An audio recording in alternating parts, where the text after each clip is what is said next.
આજે હું એવા મુદ્દા પર વાત કરવા ઊભો છું જે દરેક ઘરની જરૂરિયાત સાથે જોડાયેલો છે. પાણી.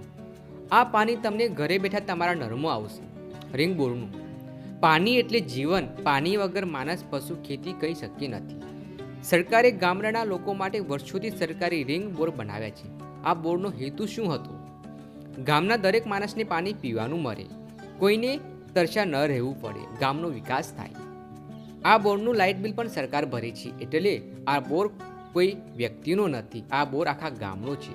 પણ દુઃખની વાત એ છે કે ઘણી જગ્યાએ શું થાય છે, કેટલાક લોકો આ સરકારી બોર પોતાના ખેતરમાં મૂકી દે છે અને પછી ગામના લોકોને પાણી પણ આપતા નથી. સરકારી પૈસાથી બનેલું કોઈ વ્યક્તિની મિલકત નથી, આ ગામની સંપત્તિ છે. આજે સરકારે જળ સે નળ યોજના હેઠળ દરેક ગામમાં પાઇપલાઇન નાખી છે. તો શું આ સરકારી રિંગ બોરને આ યોજના સાથે જોડીને દરેક ઘરમાં પાણી પીવાનું પહોંચાડી શકતા નથી? આ મારો મંતવ્ય છે, મારો સીધો પ્રસ્તાવ છે. સરકારી રિંગ બોરનું પાણી ગામની પાઇપલાઇન સાથે જોડવું જોઈએ. રોજ ઓછામાં ઓછા 8 થી 10 કલાક પાણી ગામમાં આપવું જોઈએ. ત્યારબાદ જો પાણી વધે તો ખેતરમાં વાપરી શકાય.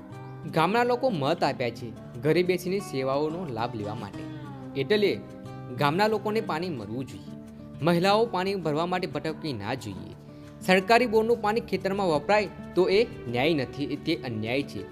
મારા ગામવાસીઓ, આ કોઈ લડાઈ કોઈ વ્યક્તિ વિરુદ્ધ નથી. આ લડાઈ ગામના હક માટે છે. આ લડાઈ આપણા બાળકોના ભવિષ્ય માટે છે.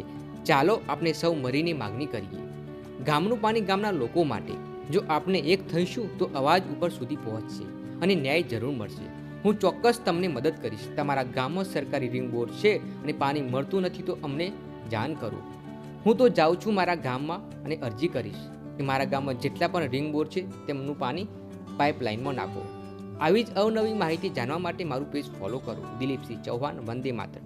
જય હિન્દ, જય ભારત.